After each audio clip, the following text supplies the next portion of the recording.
every Calamity enemy has their own Bestiary page, so I'm going to be going through all of them and ranking them on how important they are to the lore. From very important to ... which you'll see what I mean when we get there. So, first of all, question mark. A lure created by the water elemental Unholy. It swings so sweetly, its voice full of promise and warmth, but beware, follow the siren's call at your own peril. I mean, it mentions that it's the water elemental, so like, I guess I'll just put in extra details. Acid eel. Though they are predators themselves, acid eels lay near the bottom of the sulfur sea's food chain.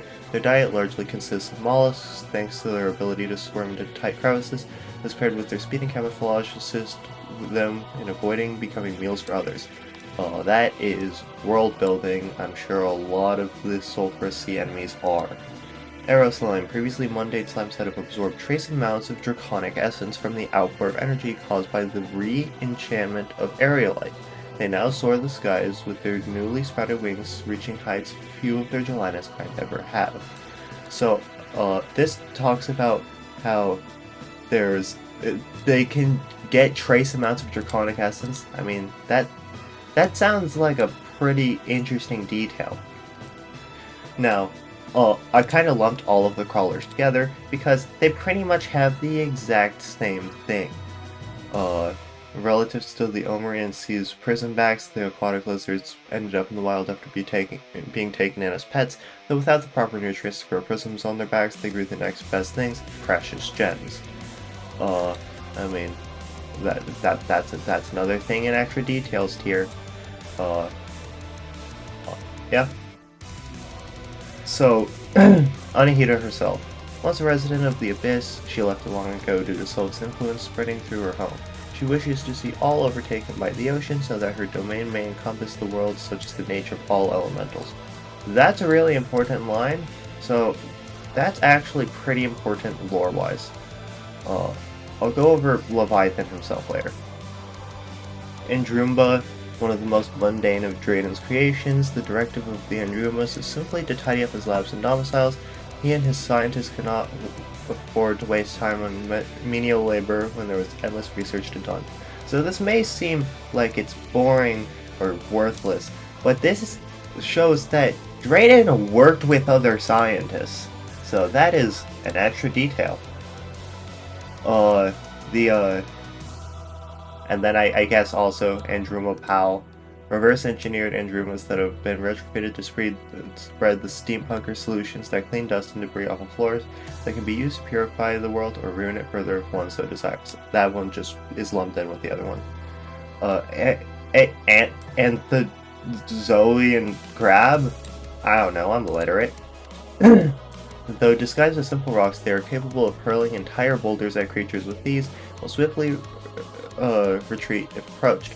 Elsewhere, a creature such as this would thrive due to its might, yet in a hostile environment such as this much is merely required to survive. This is the definition of world building. Aquatic aberration. As spawn of the massive, immense Leviathan, their lifespan can be measured in hours. All they know how to do is hunt for their masters. Even non-aquatic life is well within their reach due to their uncanny ability to fly through the air just as easily as swimming through water. More world building. This tier is going to be very full by the end of this. Aquatic Scourge. Peaceful yet intimidating being that roamed the sulphurous sea. Its mere existence was enough to scare away most creatures from the shore. Without his presence to act as deterrent, fearsome predators now feel safe to prowl during acidic storms. So, that, like, honestly, not like that important of a detail. I'll put in extra details. Aquatic Urchin. Closely related to sea urchins, aquatic urchins have been forced to adapt to the acidic water and radioactive waste. Their venomous spikes would normally deter predators, but the environment it lives in, a painful meal is still a meal. Nothing in the sea can afford to be a picky eater. World building. Boring. Archmage. One of the world's foremost experts on magical theory, he is renowned for his skill with the arcane arts. In his days when he traveled with Yerm's entourage, he acted as the Godseeker's advisor due to both his status and his distaste for actively participating in battle. That is basically just reiterating exactly what Yarum says about him, so extra details. It's clarifying content. Ares. These creatures bound across the landscape endlessly, chasing down any intruders that dare enter the hive mind's home. The star's power bestowed them limitless stamina, rendering them unable to feel exhaustion. I'll be real, I don't really care. Though I guess it's world building. Armor Digger. Despite being relatively primitive due to Draedon's current technology, armor diggers continue to see use till this day. Though their primary directive is mining and delivering materials, they also once cleared room for the numerous underground laboratories. Well, I mean, that gives us a little bit of Draedon insight, but I mean, ultimately, it's just kind of world building. Astral Probe. What were once simply common birds have been transmuted by the overwhelming amounts of mana. Though weak on their own, they've chose to harness those who are unassimilated while the victim fights off other infected beasts. Am I hearing that right? World building. Astral Slime. With slimes already acclimated to absorbing both matter and energy from the environment, it is a trivial matter for the star's mana to overtake the gelatinous creatures of this land. The slimes care not for little about their existence has changed. Kinda funny, but not... kinda funny, but mostly world building. Astral Achinasia. Actually, I swear I'm literate. I swear I can read, guys. Once Black Widows, they have now been reduced to their most basic functions. The effects of the astral infection are far more intense underground than it is on the surface. They are heavy with the thick fog and vestiges of the star burrowed deeply into the earth. I mean, that's just like, oh no, the astral infection is powerful underground. I suppose that's an interesting extra detail though. Astrum Aureus. Once meant for returning equipment from and surveying sites of prior battles, this creation of Draedon's was overtaken by the astral infection. Unfortunately, its defeat has released what power it possessed, granting it instead to the star's other warriors. I suppose that would just be an extra detail. Astrum Deus. When a star begins to die, under normal circumstances, its power simply fades and falls to the nearest celestial body. However, some dying stars bloat and fester before falling. Astrum Deus exists to consume these stars before the astral infection manifests in them, has been revered for its sacred duty since time immemorial. So that is actually, like, pretty significant, because, I mean, that is just, like, a cosmic level thing. Atlas. Knights of the Infection, these fusions of creatures pack an immense punch. Though slow due to their overbearing weight, a single blow from an Atlas is easily able to pulverize a monolith. Their hearts continue to slowly beat even after being ripped from their bodies, for their life seemingly cannot truly end. I mean, that's just... They're just kinda here. It's not even really world building. I just kinda don't care. Aurora Spirit. Though thought to be no more than an old wives' tale, sightings of Aurora spirits have become commonplace since the defeat of the Wall of Flesh. Upon closer inspection, it appears these spirits are rather wisp-like entities clad in a cryonic shell, a sure sign that these were created by Archmage Permafrost. Interesting, however, not necessarily important. You get to go in the world building tier, with all the other people in the world building tier. Baby cannonball jellyfish. These creatures have been hunted for centuries now. They're widely used as ammunition in ships or even as normal bombs. Despite this, they never truly vanish, as if an external power kept this species alive. That is weird, but ultimately just world building tier. Baby flat crab. Adolescent flat crabs make no attempt to fight off predators and simply flee from any threats. Their species only learns to pelt their targets from afar later in life, leaving the adolescents defenseless and dependent on their parents. That is world building if I've ever heard it. Baby Ghost Bell. Ghost spells were bred in large numbers during the Elmerian War, due to the Elmerian army needing a staggering amount of electricity to keep Yarm and his forces at bay. Alas, their efforts were for naught, and the kingdom collapsed after the Great Incineration. That provides some interesting details about how the Elmerian War was a lot more than just Supreme Calamitus aiming a laser at the ocean. Bandit. The bandit may have a bad habit of looting battlefields and taking what isn't theirs, but their actions are mostly motivated by their hatred of the obscenely rich who haven't truly earned the wealth they possess. Their methods are somewhat shady, but can always be relied upon to get a job done. Whoa, I wonder where they could be going. Whoa, world building? That's kind of crazy. Belching coral. Although all coral is alive to some extent, this species possesses above average intelligence. They are capable of fending off creatures attempting to consume them by releasing pressurized bursts of sulfuric gas when approached. Occasionally, this process makes a noise resembling music. World building. Blinded angler. Lacking most normal senses, these predators use a form of biological sonar to see their surroundings. The glowing crystals on their back draw on prey that use the sea's shimmering prisms as their guiding light like a moth to the flame. Do I hear world building? Bloatfish. More geological than biological, bloatfish have sticky glue-like skin that they use to cover their bodies in voidstone. Though it protects them from predators, their immense weight has sunk them to the deepest parts of the abyss. Kind of funny, but ultimately just world building tier. Honestly, I'm gonna move kind of funny above world building because I do respect world building, but being kind of funny I think should be respected more. Bloodworm. Bloodworms are an exceedingly rare creature to stumble upon as they burrow at the first sight of danger. It takes both exceedingly great patience, wisdom, and agility to catch one, leaving the worms ever having but a single natural predator. Interesting world building. Bloom slime. Imbued with Profaned energy, the slime wishes to see the world reduced to ashes to ensure the suffering it brings is no more. However, the simplicity of their form makes it difficult for the slain gods to fully impose their will onto them. This might be controversial, but that's kinda funny that this slime has that much of a drive to want to see the world burn. Bobbit worm.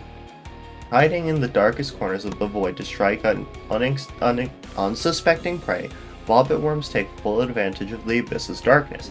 To live here in the most extreme environment in the world, a creature must be truly mighty, learn to use the environment to survive, or both. Do I hear world building? Boulder. Boulders were made to serve the lizards, being crafted from ancient stone and brought to life with magical power in the twilight of the Grey Lizard Dynasty. The sun sets on every civilization, and once their deity abandoned them, they were left to fend for themselves. I mean, that's neat. I guess that's an extra detail, but not necessarily important. Larger than the average jellyfish, the sting of these persistent pests packs a powerful punch. Though they can be found in the most large bodies of water, they are locally extinct around Elmeri's after the Brimstone Witch turned her hexes against the kingdom. I mean, realistically, I'll be real, I don't really care. I can't be bothered. Brimling. Extensions of the Brimstone Elemental herself and part of her very being. Both she and her Brimlings are of a single mind, so she naturally cares for them just as she cares for herself. When heavily wounded, they withdraw into a cocoon to protect themselves from further harm. Interesting. Not necessarily important, but interesting. Brimstone Elemental. Roused from her deep slumber in relatively recent years, her awakening set into motion the downfall of Azafure. Most blame her unexpected revival on the city's overzealous mining of Brimstone, while a few blame the city's pollution, and some fewer cite dubious prophecies. But behind closed doors, there are whisperings that she was revived deliberately as part of a plot by opposing forces. Cough cough, the gods.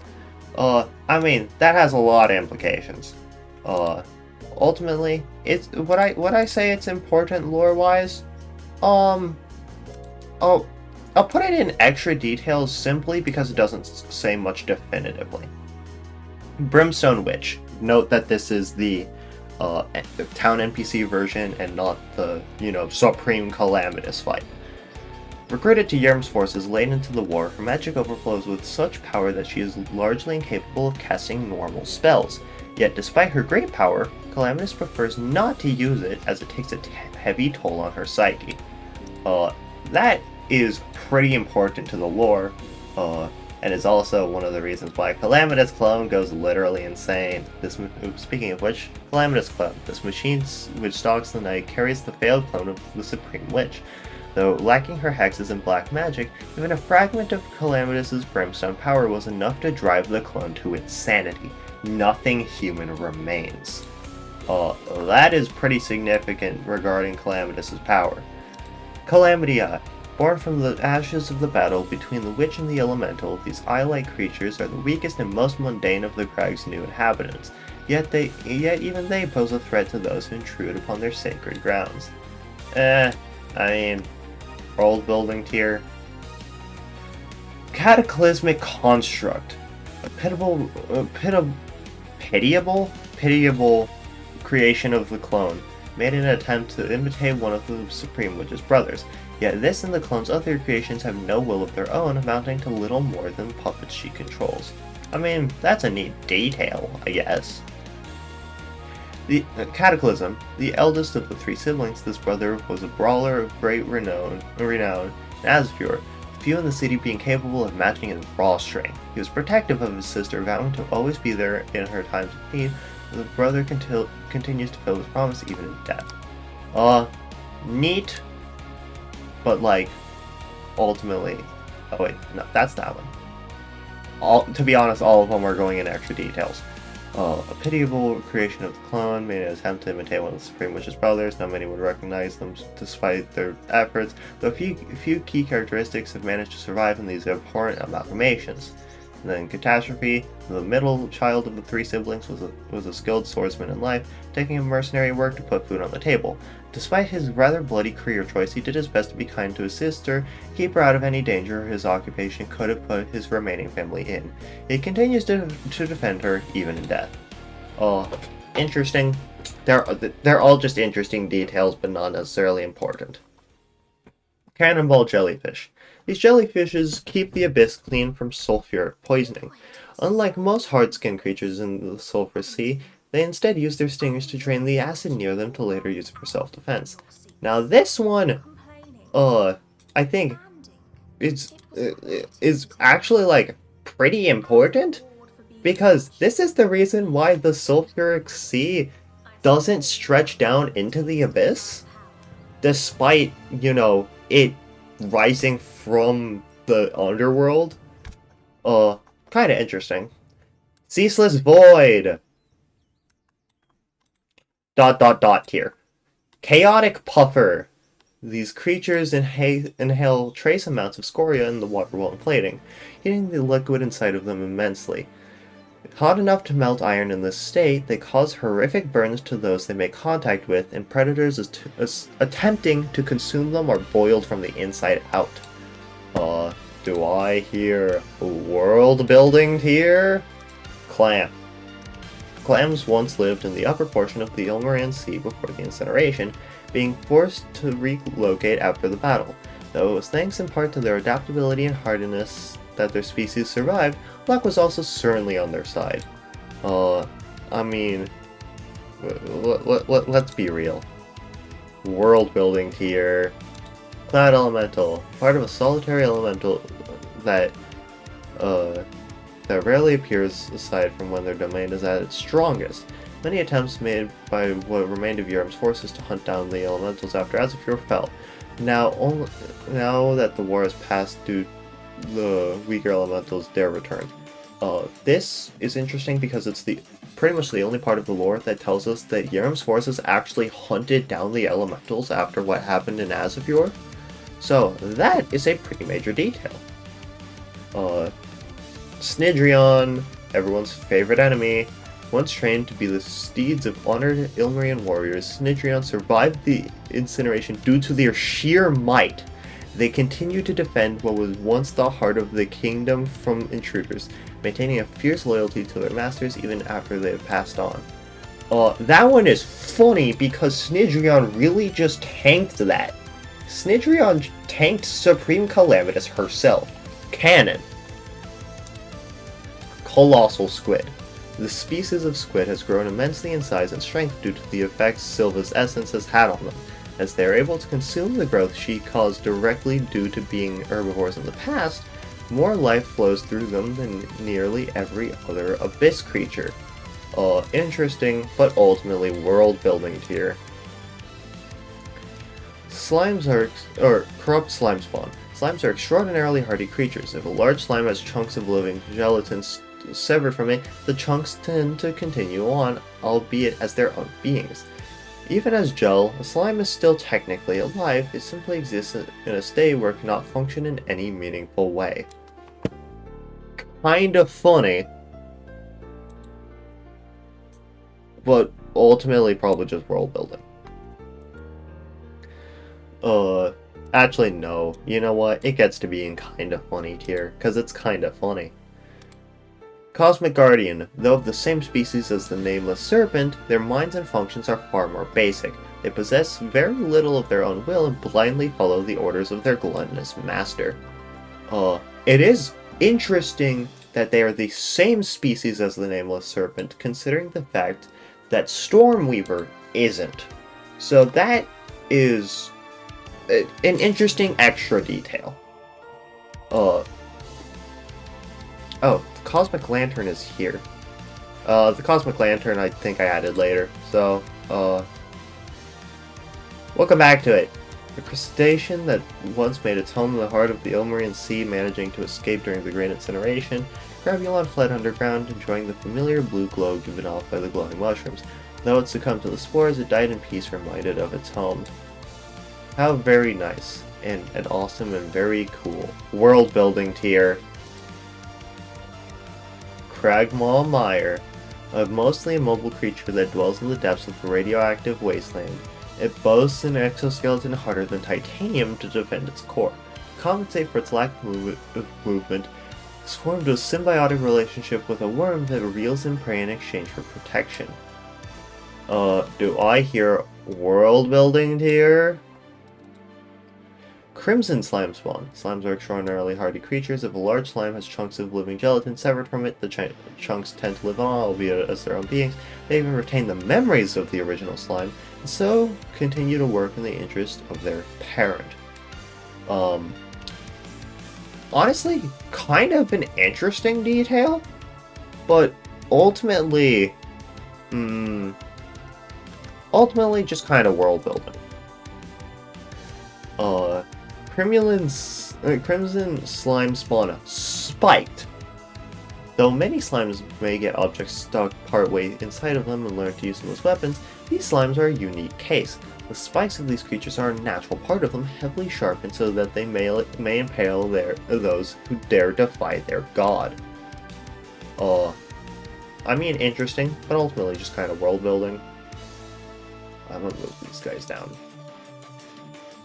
Cremulin Blight Slime. Slimes that have absorbed some of the blighted godly essence. Riddled with impurity, they are now more putrid flesh than gelatin, and have been taken in such an amount that they seem to be ready to burst. Yet, unlike most slimes which have relatively basic minds, these seem to be collecting mass with a purpose. I mean, well, just most of the slimes are just gonna go in world building tier, I'm pretty sure. Cryo Slime. Oh wait, nope, I skipped Cremulin Blight Slime. Slimes that have absorbed some blighted godly essence, riddled with impurities, they're more putrid flesh. Blah blah blah. It's world building. It's world building. Cryo Slime. Slimes enchanted by the Archmage is a host to crystallize the frozen power of the tundra into a magical metal. He cast a spell to hide away most of his creations and research soon after leaving the Godseeker's side, well aware that Yura may attempt to exploit his previous work. More permafrost lore. We'll put that in extra details tier. Cryogen. When Yaram realized that the Archmage had defected, Calamitus was ordered to hunt down and kill her former mentor. After a tearful confrontation, she decided to instead seal him away and fake his death. The spellwork present in this living seal is inspired in a tragic homage to every lesson Permafrost taught his student. This one is very important lore-wise because it's literally, like, if you look at the lore pieces Yerem gives you, none of them, like, he skips over this part. I don't think Draedon even knows, though I could be wrong. This is the only part of the lore that tells you this very vital information. And it just goes to show Yerem hiding stuff. You know, he's not very perfect. Though I suppose we knew that. Cryon. Archmage Permafrost went through great pains not to take part in combat himself, instead molding Cryons to act as his personal guardians. Noticing the spread of godly essence, just as many other creatures have, they've come out of stasis to combat any signs of it so that they may defend their master. I mean, interesting, but ultimately just kind of world building. Crystal Crawler. Cuttlefish. Using natural camouflage to hide from their greater predators and catch unsuspecting prey, cuttlefish wait patiently on the ground for their time to strike. They chase other creatures relentlessly, once disturbed, with ferocity enough to scare off any of their would-be predators. Do I hear world building tier once again? Wow. Dark energy! ... here. Desert Scourge, or no, Desert Nuisance comes first, actually. Though these serpents are of the Desert Scourge species, they are notably younger and less developed. Choosing to hunt in a pack with a large scourge due to this weakness, many have seen them tear apart prey, not unlike the piranhas that once populated the former sea. I mean, that's world building. Desert Scourge. Sea serpent that once swam through the waters of the Ilmarian Sea, it curiously chose to stay in its home rather than find a new one deep below. Quickly taking to a diet of antlion and cactus, it was able to take the place of possibly the desert's apex predator after its only competition went into hiding. I mean, like, that's neat, but ultimately kind of world building. Despair Stone. Constructs created from slabs of brimstone given life by warlocks that remain in Azafure. Able to accelerate to blistering speeds due to their wheel-like design, their sole purpose is to make sure that none dare trespass on their master's lands. I mean, warlocks... Does warlocks warrant me putting in an extra details tier? Nope, it's world building. Devilfish. So called for their demonic forms, devilfish absorb the fumes left behind by Asafure's pollution, using the flames to empower themselves. The abyss's lower layers are largely unmarred by the waste and toxins due to these enigmatic creatures.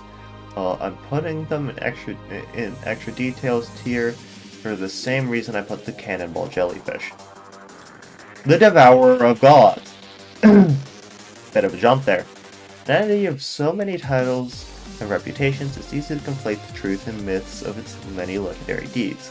Though Yerem once believed that the essence he devours was utterly and completely erased from existence, there's a fundamental rule of creation that energy cannot be destroyed, it can only be transferred from one form to another. Probably the most direct hint that Devourer of Gods is, you know, straight up transferring the essence somewhere else. So we will put him... Honestly, like, I don't think it's that important lore-wise because it is told in other parts of the lore, so we'll put in extra details here. Diamond Crawler we skip. Draconic Swarmer. Though but an adolescent dragon folly, it poses a great threat to all around him regardless of age. These species survive the draconic purges by reproducing rapidly and becoming highly reclusive, alongside developing hyper-aggressive nature. I mean, that's just... you know, maybe that's just world building. Oh boy, Draedon. One of the many recon bodies made by and created in the image of the enigmatic engineer Draedon. The scientist has become increasingly reclusive since leaving the Godseeker's side, devoting every waking moment to his never-ending research. Listen, Draedon, I hate to do this to you, but you're kinda world building here.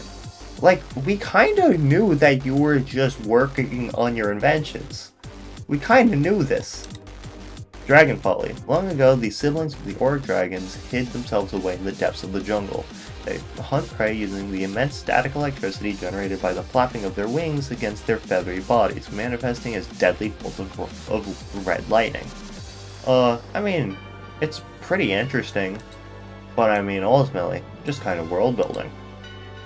Drunk Princess. Princess from an unknown land. She constantly drinks in a vain attempt to escape the memories of her past, but is practically immune to alcohol. She makes a business of selling her mixtures, alcoholic and alchemical alike. I'll be real, don't really care. It's not even world building really, because I mean, let's be real. It's a dev self insert. It can only have so much lore.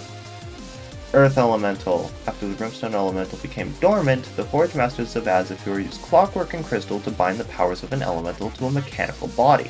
While formidable, it seems the dream of creating a true replacement for an elemental died unfulfilled within Azafur itself. I mean, it's world building, but it is very interesting world building at least.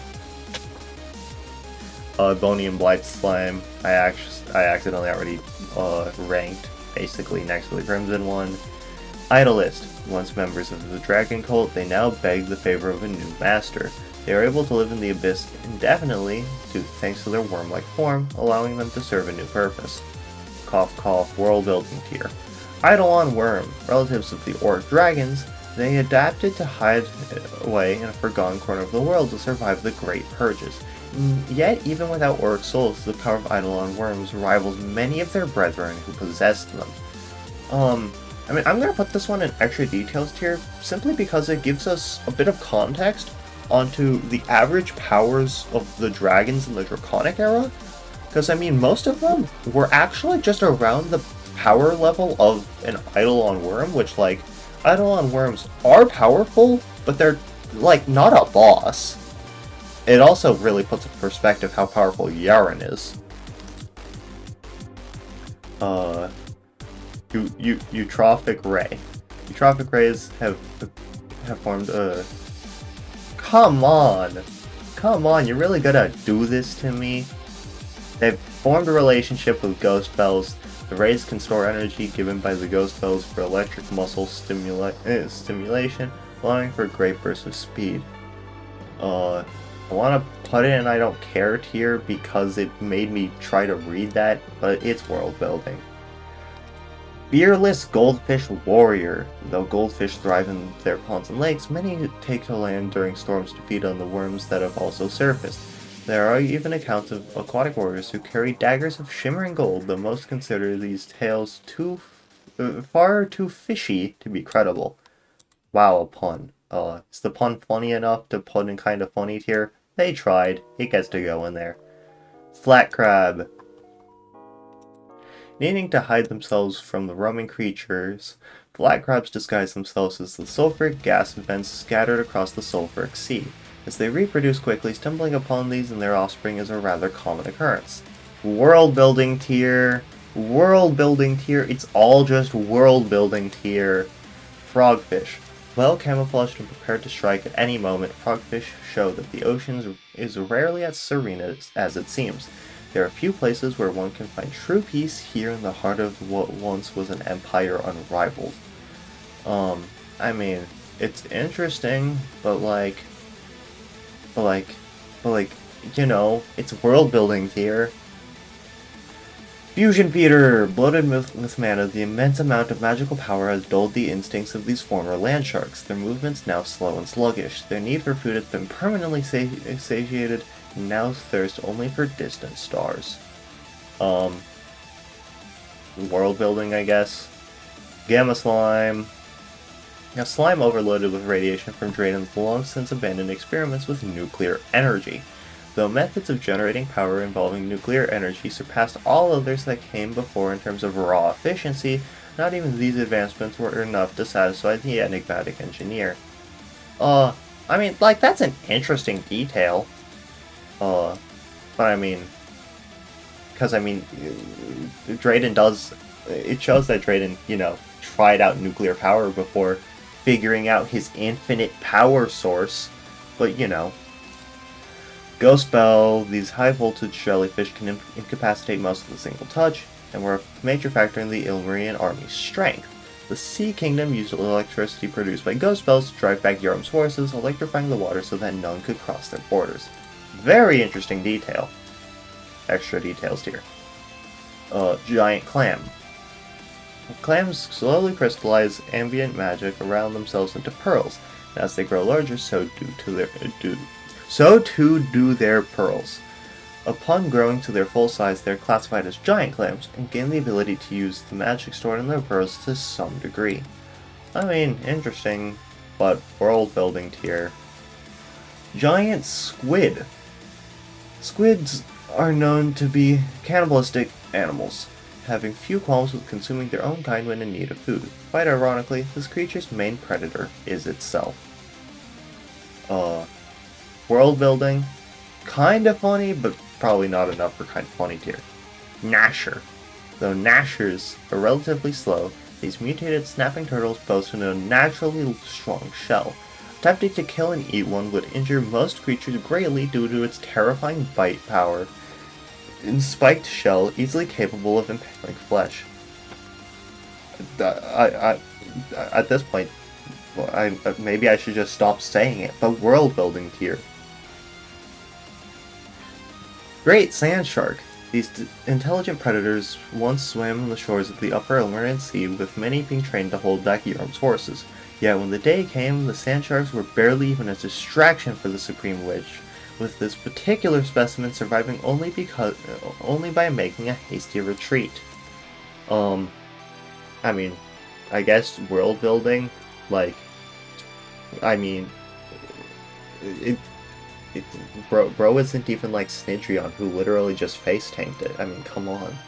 Okay, all the Guardians I lumped together. In a time lost to memory, there were 4 soldiers who used their wits and teamwork to slay a dragon, that one might gorge themselves upon its auric soul. I am the wisest, declared their commander. I should be the one. There was silence until Providence spoke. You need temper your wisdom with action, that we might impose our will upon this world. Guardian Defender. In a time lost to memory, there were 4 champions who used their loyalty to one another to slay a dragon, that one might gorge themselves upon its auric soul. I am the strongest, declared their shield maiden. I should be the one. There was silence until Providence spoke. You lack strength of conviction, that you might try to pluck the stars from the sky. Guardian Healer. In a time lost to memory, there were 4 champions who used their fathomless determination to slay a dragon, that one might gorge themselves upon its auric soul. I am the most courageous, declared their cleric. I should be the one. There was silence until Providence spoke. Your courage blinds you to the truth, that your overconfidence would doom you. Very cool. Not necessarily lore important, but I really like that entry. Or those entries. Gulper Eel. Though sluggish and bulky, these eels traverse the abyss with surprising ease. They blend into the darkness with a mouth that can stretch abnormally wide, used to slowly swallow prey whole. Their meals are left unaware of their predicament until it is far too late. World building. Yep, world building.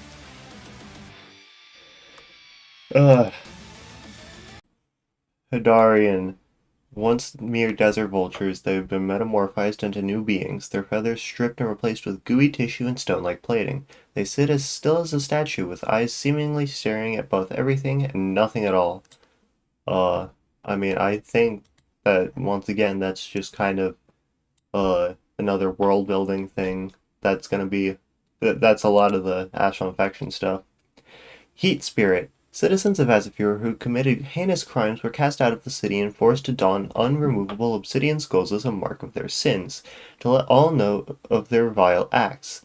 Now the lost souls of those who were exiled are finally able to return home after the city's fall, the skulls they wore being all that remains of them. I mean, that's pretty cool. I mean, that is like a world building point, but like an interesting one. Hive. Amalgamations of several creatures, all with their features rendered unrecognizable after being fused into a singular being. Unable to act on their own due to its immense mass, hives choose instead to split off small parts of themselves to fight for them. World building. Hive tumor. This tumor acts as the brain of the putrid wasteland. being all that is left of the minds of the slain god that lay there. The creatures of the corruption exist to protect it, and those who attempt to harm it rarely live to tell the tale. I mean, like, that's of note, I suppose. The hive mind. Although Yerm's campaign would one day span the entire world, it all started in these lands with the massacre of ruthless dictator deities. As soon as their leaders fell at the hands of the Godseeker, their armies toppled like dominoes. A hive mind cannot function without its brain, after all. I mean, that one, like, talks about Yerm. That it says that all the stuff's right here. I would almost say that this is important, actually. Hiveling. Hivelings may be rather unthreatening alone, though dangerous in large numbers. Simply being simply extensions of a hive, they lack a preservation instinct and fight ferociously to the death so that they may serve the greater whole. Boring. I don't care. Ice Clasper. Though their exact origins are an enigma, what is known is that these ethereal beings seek to stamp out any and all sources of warmth that exist in their home. Due to this fact, and taking into account the fossil record, many speculate the ice claspers may have played a vital role in the tundra's creation. I mean, like, that's interesting, but at the same time, it's just more world-building stuff. It's almost like most of the bestiary is built for world-building. That's kind of crazy. Immolator, an idol carved in the image of her. It is lit ablaze with the crafter's life force. After all, what weight does one's life hold when one wishes to see the world wreathed in her holy flames? I mean, that's just kind of, Providence stuff. Uh, what we'll put in world building. Infernal, they need to stop giving me words that are just bad, you see? A lava slime that has absorbed pieces of the charred stone left behind by the Brimstone elemental. Despite its simple nature, these creatures are just as much of a threat as the rest of the crag's current inhabitants. I mean, that is just the definition of I don't care. That's boring. Though slime, irradiated slime. Though slime is meant to fall from the skies on occasion, slime in the sky condenses far quicker here than in the sulphurous sea, as its air is thick with sulfur and radiation. It isn't uncommon for full-sized slimes to fall from the heavens during acid rainstorms, never mind a fully fledged slime rain. I mean, world building, I guess. Laserfish. Its eyes are blinded by bacteria that gather in large sacs on its head. As it swims through the waters, relying on primitive echolocation, the bacteria are able to release concussive blasts to clear its path. I mean, pretty cool. World building, but pretty cool. The Leviathan, a gargantuan marine reptile that lurks the ocean depths along with the water elemental, Anahita. It is unknown if she is the last of her kind or was simply manifested into existence like her master. See, I think this is really important because it tells us more about how elementals work. They're just manifested into existence. So, Leviathan gets to go into important. Luminous Corvina. Luminal grows on the fins of these exotic Corvina, making these creatures one of the few sources of light in the abyss. It survives by guiding what would be its predators to other prey, signaling where it is by emitting a shrill pulse. I mean, world building. Also, if you're here still watching this video for some reason, comment down below your favorite fruit so that I know that at least one person decided to actually watch the video. That'd be pretty hype. Mantis. The most versatile organism born from the astral infection, mantises can reach incredible speeds and are equipped with claws capable of slicing through all but the most durable metals with ease. When their foes are at a distance, they are capable of condensing latent mana in the air to form bladed discs that they can throw at their enemies. I mean, again, that's just another astral infection enemy where the bestiary just explains how it's good at its job. World building. Mantis shrimp. Though a variety of answers are given when one asks adventurers about dangerous creatures, a few aside from sailors will mention the small yet mighty mantis shrimp. Their strikes are so swift that the energy generated from them heats the water to temperatures rivaling the magma of Azure. I mean, that's pretty hype. I mean, neat world building. Man, I really should have made two world building tiers for hype world building and bad world building, but I mean, too late for that now. By bad, I mean boring, by the way. Mauler. Powerful radiation has caused prehistoric genes to reawaken in the shark, granting it overwhelming speed and strength. The insatiable hunger of this beast draws it to the shoreline during acidic rainstorms for a feeding frenzy. I mean, once again, it's all world building. Always has been. Melter.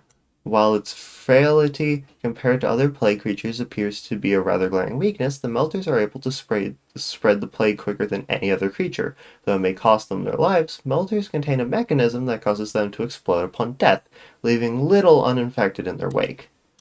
I mean, cool. More infection stuff. Mirage Jelly. Using the light refracted from luminal crystals in the water, warmed by the scorching heat of scoria, these jellyfish can create afterimages of themselves to confuse predators or catch prey of their own. World building. Moray eel. When a fish bites your heel and it looks like an eel, that's a moray. When it swims in the reef and has two sets of teeth, that's a moray. When you're slapped in the face with a slimy embrace, that's a moray. That is comedy. That is pretty funny. This entire video is worth it because of this, I swear. Nanodroid. Ambient lighting, total surveillance, instantaneous repair. With enough of these tiny machines working in unison, any problem is solvable. I mean, that's cool. But, like, not necessarily relevant. Nova. Warped yet simple creatures created from stardust and mana, containing a volatile nucleus within. They feel that they must defend the infection despite lacking proper means of even defending themselves, so all they can do to ward off intruders is overcharge their nucleus, causing themselves to combust. A little bit funny, but I mean, it's just kind of more stardust enemies doing stardust enemies things. Nuclear terror. The effects of our actions are never immediately obvious. Centuries of poison and constant fighting for its own life created such monstrosity, now dragged to the shore by the unrelenting torrents. Whatever may have been before, all that is left now is its will to survive. I mean, that's, like, cool world building. Still world building. Nuclear toad. These toads expand like a pufferfish when creatures are near, and burst when in danger. The otherwise terrifying inhabitants of the sea have learned well to avoid these critters due to their particularly explosive nature. World building. Oarfish. Oarfish are known for laying thousands or even millions of eggs in astonishingly quick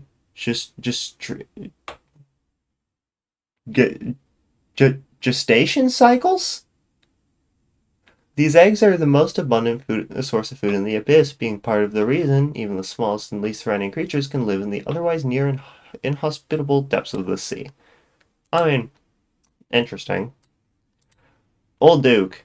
One of the original draconic offshoots who were born in the draconic era. Dragons who were born after all the auric souls had been gifted to their kind were forced to make do without, forever outside the cycle of rebirth. Yet in a twist of fate, the auric dragon's age would end, and those rejected would be survivors in this new world. Now this entry is cool because, I mean, it kind of explains the draconic offshoots. They're just kind of dragons who just didn't have auric souls because there weren't any left. So this is actually, like, a neat extra detail, maybe even an important lore piece, but I don't know. Orthocera. Though radiation normally slowly kills living things, thanks to Silva's influence keeping creatures in the sulfur sea alive, mutations caused by radiation will rarely reawaken lost genes and traits. These creatures are but one such example. I mean, sure. I mean, that's world building. Silva's doing stuff, I guess. Overloaded soldier. A body given life once again, overflowing with the souls of warriors that perished during the crusade who were unable to find peace. The ravenous hunger for battle has been reignited due to sensing godly essences in the land once more. Once again, world building, but, like, cool. Perennial slime. These slimes have seized a small amount of the goddess of life's essence. Despite her re-imprisonment in the deepest depths of the abyss, the tendrils of her influence now stretch far into the world beyond. Now this is like actually a really important detail because Silva is extending her influence throughout the entire world. It's just sometimes a bit hard to notice because, I mean, she's stuck in the abyss, you know? Uh, the Perforators, a living embodiment of the worst this world has to offer. These parasites made full use of their hive, using it to seek evermore to gorge themselves upon. They sought to grow even larger. They may one day regain what they've lost. Uh, okay, but I don't care. Elbozo. Perforator cyst. This twitching and convulsing pile of gore acts as the heart of the perforator hive, harvesting what small amount of diluted ichor flowing through the crimson is left and feeding it to the hive. Little else is known about it, for those who dare to disturb it have become indistinguishable from the landscape. Oh, we'll throw it in world building. The perforator hive. Deter and consume, taking only for only themselves until there is nothing left. This was the primal instinct left behind by the gods which now form the Crimson. Their selfish desires coalesced into this hive, infested by ravenous worms whose sole desire is to devour. I mean, I'm going to use this for the perforator hive. World building. Pestilent slime. This virus hunts for any openings within one's body to reprogram all to serve their enigmatic engineer. The gelatinous body of slimes are particularly easy to infest, yet with no neural system, slimes are unable to receive direct orders, processing them as vague suggestions at best. I mean, that's a pretty interesting detail, considering, I mean, the slimes have it, on one hand, have it kind of rough, but on the other hand, like, they don't care. I think that's an interesting detail that you can't really control them fully. Phantom Spirit. The spirits within the dungeon only vaguely recall their lives, and yet there's one thing each and all clearly remember that drives them to chaos. The man responsible for locking them in these cursed walls and his overwhelming power. Power that they have been reminded of due to one ever-growing in strength roaming their halls. Cough, cough, the player. I'm honestly gonna put this one in extra details because I think it's cool. I think it's cool that when lore acknowledges the player. Piggy. These little swines waddle their legs across these lands with little purpose, but they are happy with that. Yet little is known about how their little stomach carries not so little amount of coins. These guys, they're kind of silly, goofy, a little quirky even. They're kind of goated. They can go in funny. Plague Charger. Spawn of the Plague Bringers, they were already taken by Draedon's nanomachines. Nanites ensure they reach adulthood in a matter of hours by supercharging their aging process, even if this means their lifespan can be counted in days. Yet this is exactly what makes them the perfect dispensable soldiers. I mean, like, that's pretty cool, but world building. Plaguebringer. Nothing can escape the plague. Everything is either assimilated or cold. Such is the case of queen bees. While strong enough to stave off plagued creatures, they are often forced to abandon their hives due to their subjects becoming infected. This leaves their larvae to be overtaken by the nanites, and soon after, a plaguebringer is born. I mean, it's kind of explaining more about how the plague works, so extra details. The Plaguebringer Goliath. The plague's creation initially began after the unsatisfactory results the soul power machines provided, with Draedon seeking absolute control. After testing many different variants for decades, both the plague and its Goliath were born, with its spread allowing for an amount of control over life once thought impossible. I mean, that's just a lot of cool detail, but maybe I'm biased because it's Draedon. I don't know. I just feel kind of bad for putting Draedon just, like, really low. Road didn't deserve that. Plague Shell. A turtle's shell and nervous system are intertwined, making giant tortoises ideal targets for the plague. Whenever pain is caused by the process of drilling into their shells is rapidly anesthetized, putting the tortoises under control without a single protest. Man, I wish I could mess with turtles like that in the actual game. World building. Poltergeist, a feral amalgamation that drove out the cold that once dwelled there, and an inadvertently broken an alliance thought to be eternal. Many have delved into the dungeon in search of riches and knowledge long since lost, yet most simply join the spirits that have claimed this place as their own. I mean, like, that it's pretty cool, but like, ultimately, I mean, I guess it does explain some stuff about the cult, so you can put in extra details. Oh boy, Primordial Worm. The first worm blessed by the goddess of life held staggering power that surpassed nearly all of its Auric brethren.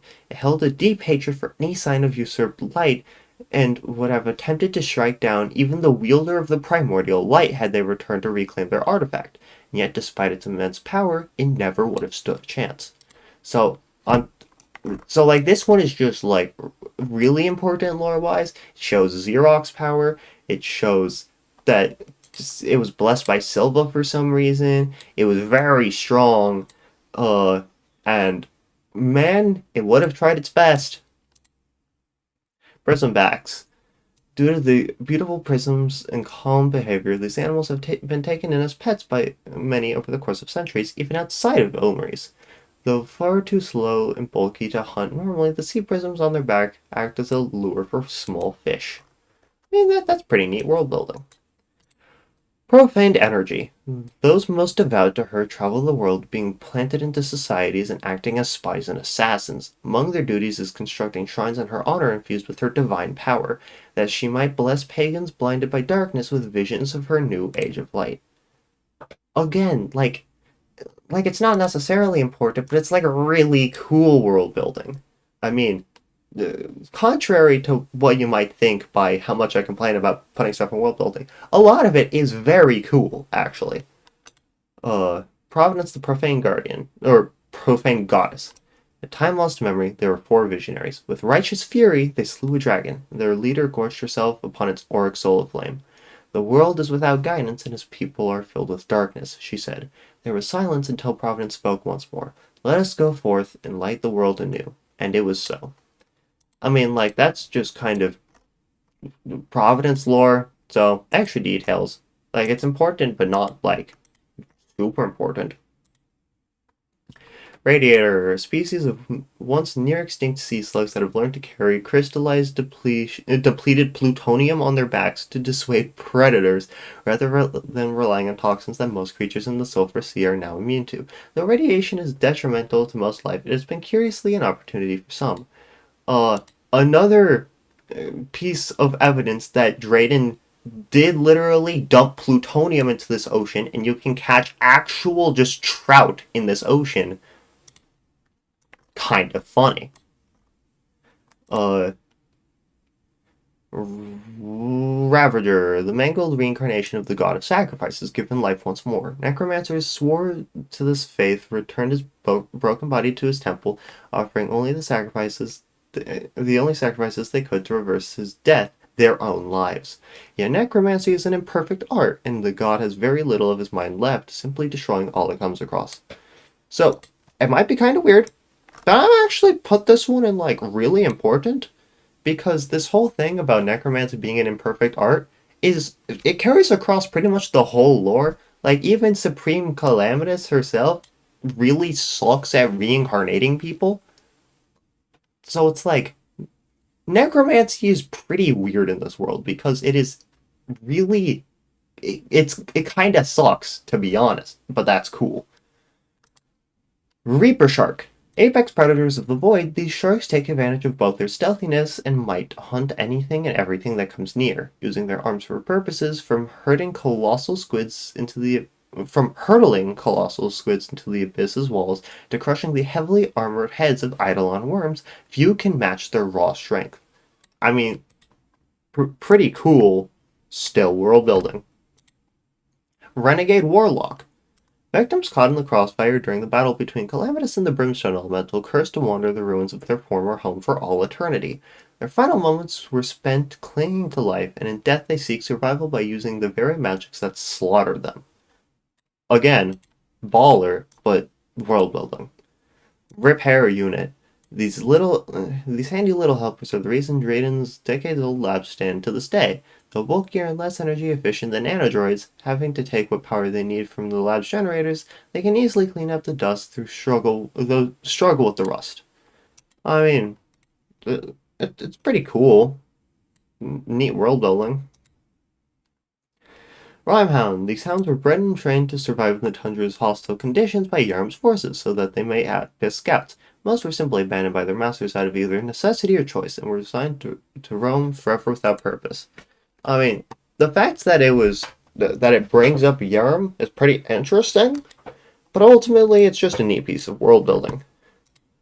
Rot Dog. Fast and furious, these hounds prowl the night, hunting prey with their razor-sharp teeth. They are similar in nature to the demonized, being both spawned from the same vile mire, yet these creatures are tailor-made to end those who have proven themselves a threat to it. I mean, that's a weird detail.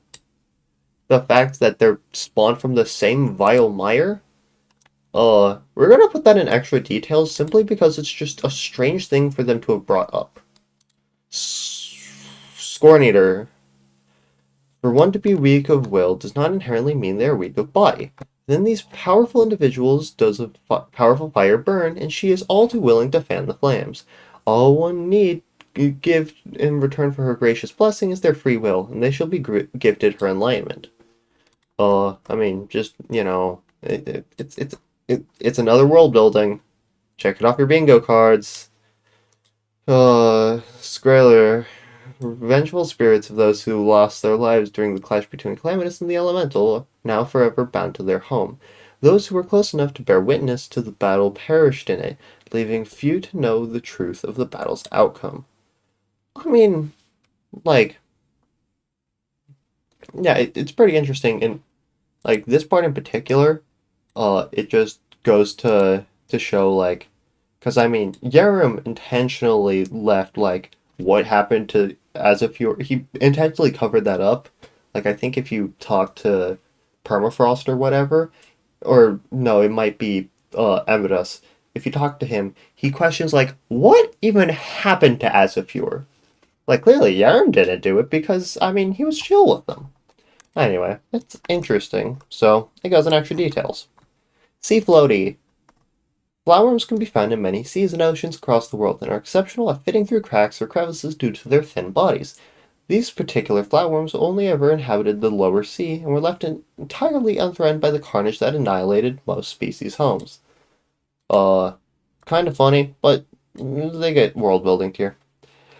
Speaking of Amados, I was talking about earlier, Sea King, the 17th ruler of the constitutional monarchy of Ilmari since the tribes of the Ilmarian Sea unified under the electric goddess Autonolu, the elusive god of the seas. Alas, one cannot be a ruler without subjects, and while he remains respected by those who oppose Godseeker Yarum, his kingdom is no more. So, I mean, this is like a really important entry because it is like pretty much the only place unless Draedon's things mention it, I don't remember, where we know, because, I mean, this literally tells us, like, why Yarum nuked his ocean. I mean, sea, but, like, ocean is funnier.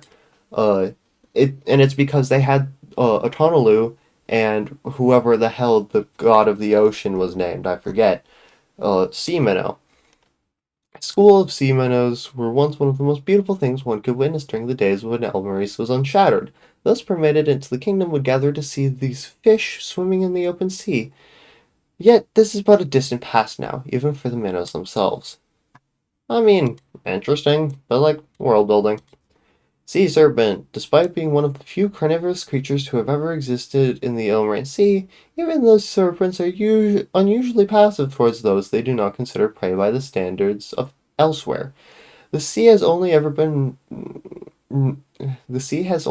known one truly aggressive predator and abandoned a life of calming solitude years ago. I mean, that's interesting. Because, I mean, you know, I mean, still, world building tier. Sea urchin. Massive urchins that roll and hop their way across the seafloor, catching both fish in the sand thanks to their spikes that allow them to comb the seafloor and those far above with their incredible leaps. Their surprising size is due to the species' carnivorous diet, rather than consuming plants like most type of urchins. World building. Sepulchre. An amalgamation of souls and flesh given new form and purpose via necromancy. This twisted perversion of life is inspired by the Auric Dragon's method of revival, though it is plain to see that any grace the dragons may have had is not present here. The school of magic used to create Sepulchre is forbidden in the Deviac era, yet many still practice it in secrecy. I mean, that's just like a lot of really interesting details about, more stuff about reincarnation and all of that, and how, Calamitus dabbled in it. Extra details. Very cool. Shock Storm Shuttle. Mining devices and scouts for civilization from a long-lost world. They now seek whatever resources are left on any other nearby planets, perhaps even this world as a potential replacement for their ruined home. I mean, that's interesting, because, I mean, all this, it implies that there's stuff happening, outside the world of Terraria, even though, like, we do know that. We have, like, Noxus and all of that, but, like, just, like, straight up aliens, pretty neat. You can go in extra details. Sightseer Collider. Originally demonized, these now act as an extension of the Dead Star. Unlike the larger variants, these Sightseers lack the ability to spit at their enemies. All they are capable of is ramming into those who intrude upon land taken by the astral infection with a questionable amount of success. World building. Sightseer Spitter, who once were wandering eyes, were now transformed into something else entirely. Rather than attempting to rush their enemies, they now primarily spit an infectious saliva from what was their mouths as a weapon. World building. Cygnus, Envoy of the Devourer. For any desire, there is a price. A deal bound in onyx and sealed in blood, and one can have any wish granted. A gateway, a promise, a betrayal. Curiously, there is no recorded history of Cygnus before the Age of Gods, and very little recorded to this day. Perhaps for the right price, one might find out the truth of Cygnus for oneself. Cygnus is a very interesting character, and one that I definitely need to look into more. I guess while we're here, we'll look at the one for Cosmic Lantern that I skipped over earlier. These lanterns possess a magical distorted flame that radiates no heat whatsoever. If one looks closely into their fire, they may see another world entirely. I'm assuming that that's referring to the distortion, and it's just weird that Cygnus has all of this stuff going on. Again, it's another thing that I really need to look into. Skyfin. Too weak to hunt in the waters below, skyfins instead use their wing-like fins to take to the sky and generally feast on insects or even small birds that dare wander near the sea. However, they are also able to hunt larger prey on land by fighting in packs and using hit-and-run tactics. World building. Slab crab. Despite its shell being hard as rock, the slab crab hides at the most Pacific zone of the abyss, for it cannot withstand the acidic water above, nor the fearsome predators below. Whereas it would normally be prey that only the strongest could dine on, in this habitat it manages to barely evade natural selection. I mean, I think that's pretty cool. Bro kind of reminds me of Crustle, the Pokemon, but like, world building tier. Okay, I put all the Slime God pieces together. So, Slime God Core. Despite being a gluttonous slime, the Slime God forbids itself from growing out of control to maintain the balance of the world. It was still pursued during the Crusade, but it managed to survive through countless strategic retreats. The duty it upholds and the method it employs are why the Onyx kinsmen worship such a puny deity. And then the Slime God Paladins. Slime God avoids direct combat due to its weakness, instead choosing to mold guardians to protect it. These guardians were created from countless blight slimes, their filth acting as a counterweight to the purity of their god. I mean, this Slime God is, like, really important because it's an example of a god that isn't inherently evil. Like, of course they're not pure, but they're also, like, they intentionally want to maintain the world balance, which is against everything that Urim has said. We'll put in extra details, but, like, it could go up here. Soulseeker and I guess Soulseeker Supreme, I put them together, I guess. The clones attempt at wielding the soul of the damned as weapons. These retain slightly more autonomy than their Azafurian brethren, and yet, given the striking resemblance to the bear to the clone shell, it's arguable that they might be further from Calamitus' current Soulseekers than those found in Azafur's ruins. I mean, again, I'll put in an interesting detail because, you know, more resurrection stuff. And then Soulseeker Supreme, created through a marriage of brimstone magic and necromancy, these foul beings serve their master's whims unflinchingly. But they lack in sheer power, they make up for in both sheer numbers and a surprising amount of coordination. I mean, I like the spot I put them. Soul Slurper, an early form of Calamitus, a soul seeker summoned by the witch during her conflict with the Brimstone Elemental. Unlike the refined form that would follow it, she possessed very little control of them, leading to her creations going rogue shortly after the arduous battle was finally over. I mean, that's pretty interesting. I'll put in world building, but it's cool to see, you know, more Calamitous stuff. Stellar Culex. Their pincers work not only as a weapon, but as a means of spreading the star further. By digging their claws into the ground, they are capable of infecting nearby caves with the help of their supercharged cores. I mean, more stars. Whoa, that's crazy. Stormweaver, an invasive pest from another dimension crowned by many as the king of the skies, soaring across the upper atmosphere at near unmatched speed. Unlike the other beings from the distortion, the Stormweaver lacks higher purpose, feasting upon the remnants of civilization that once dwelled in the skies. So, this is interesting simply because them saying, unlike the other beings from the distortion, they lack higher purpose, implies that every other being has a higher purpose. So, for that, we'll put that in extra details because it has a lot of implications that it carries. Storm Lion. Some survivors of Vilmaris's downfall claim that enough magical lightning surged through the sea during his final days that there existed not a single drop of water without living coursing through it. And even now, electricity from the battle remains buried in its sands, with several antlions having learned to both channel and harness the former kingdom's power. I mean, like, I'm gonna put in extra well, no, I think I have to put in world building. It's a very cool detail that explains stuff, but I mean, ultimately, it's kind of irrelevant. Soul Flounder. Relative to a certain hemiplegic creature living in the depths, the Soul Flounders are a branch in their evolution with a fragile exterior. This allowed them to not sink to the bottom of the abyss, though their flesh is barely able to withstand the acidic water. That is firmly in world building. Sulphurous Skater. Though their exoskeleton provides minimal protection, their deceptively light weight allows them to run on water.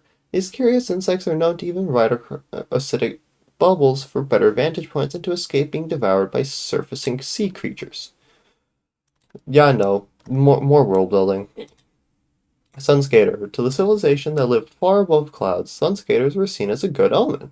These creatures inspired hope in those who saw them, that their society might live on for as long as the sun's light bathes the world. I mean, like, it's talking about civilization living far above the clouds. I mean, it's one of those things where, yeah, it's probably world building, yeah. Okay, Supreme Witch Calamitus, here we go. After inheriting nigh limitless power as a mere teenager, she was recruited into Yarm's army where she served for nearly a decade. She reveled in the violence of it all, the endless dance of madness and death, allowing the Godseeker to wield her as a weapon in his endless war against the gods.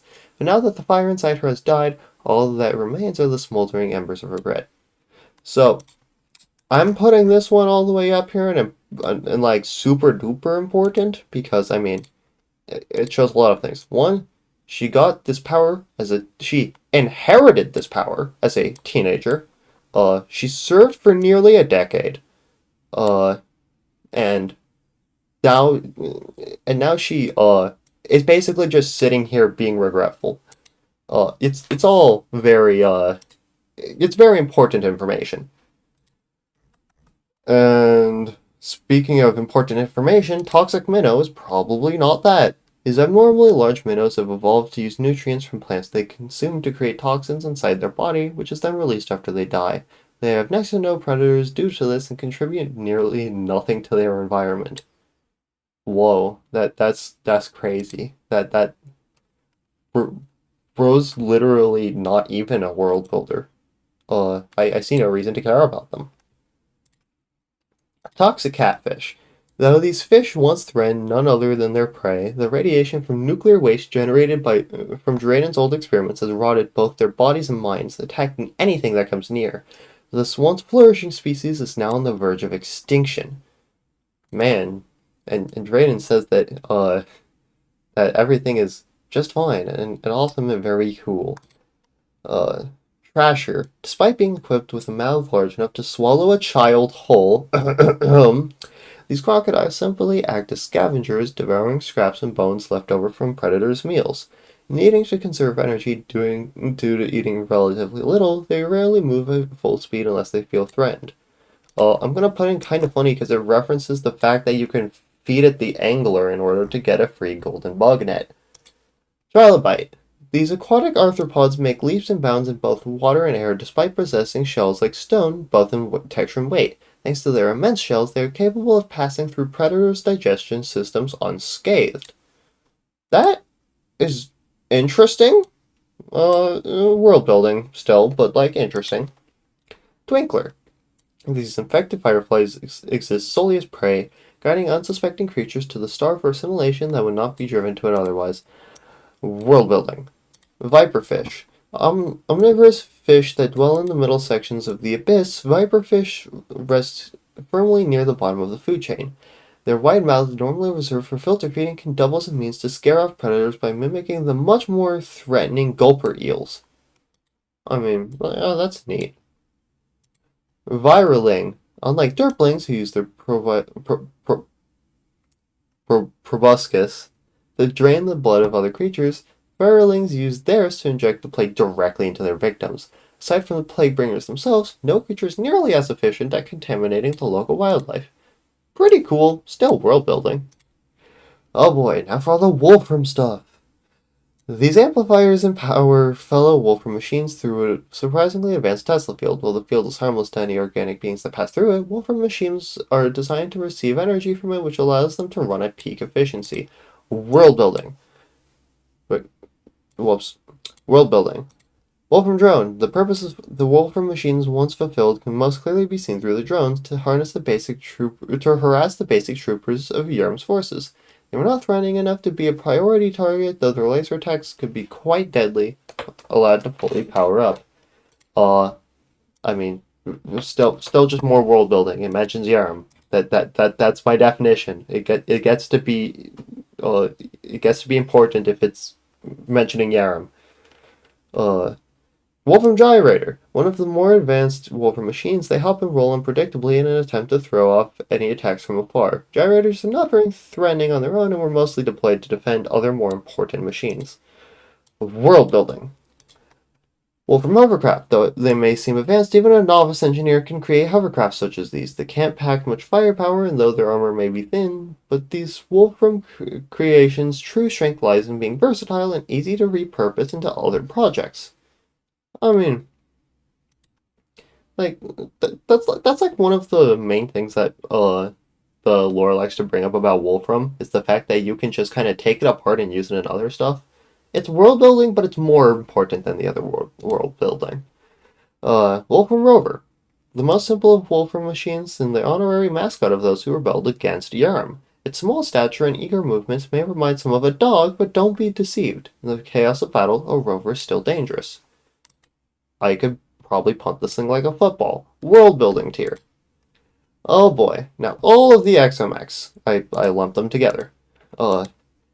XF-09 Ares, the first of the superweapons Draedon created. Ares is capable of both widespread destruction and concentrated attacks with its deadly cannons. His goal in making the exomechs was to forge war machines that could rival even the vaunted strength of Yurm when they last saw one another. To gaze upon this diabolical monstrosity is to know fear. XM-05 Thanatos. a mechanical serpent built using a revised variant of the Devourer's armor plating. It was intended to be utterly invincible. Even its weakness of needing to vent due to overheating was turned into a strength, for no creature of flesh or metal can survive such temperatures. To gaze upon the serpentine terror is to know true power. XS-01 Armistice.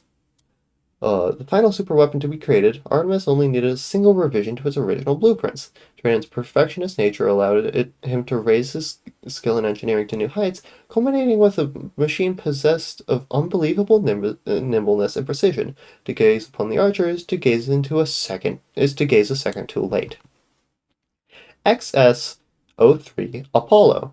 With plasma cannons that rival the heat of Calamitus' own flames and trained in advanced simulators against the world's strongest, few can match this machine of war. Though the chassis consumes incredible amounts of energy, its power demands are easily met by its exoprism core. To gaze upon the Oracle is to know its unwavering stare. So, like, obviously these guys are really important because they are literally Draedon's magnum opus. And, like, that's pretty cool, you know? And then Yaren, Dragon of Rebirth. Each dragon once wielded nigh limitless power over their domain, a fundamental power drawn directly from the world's fragmented soul. The dragons were masters of all life, death, even the great primordial light that banishes the eternal night beyond. And yet, one of these majestic beings reached a power possibly second to only their king, he who made his kind eternal through his powers of rebirth, and yet, even eternity did not last. So, obviously, that's kind of funny. Anyway, we're done with the tier. No, I'll move it up to important lore-wise where it belongs. Like, I mean, they were masters over basically anything. Yaren was the one who made them eternal. Uh, it was drawn from the world's fragmented soul. Like, there's a lot of stuff there. Anyway, that is my full tier list. Thanks for watching. I guess, if you skip to the end of the video just to see this, here it is in its full glory. And, yeah, adios, I suppose.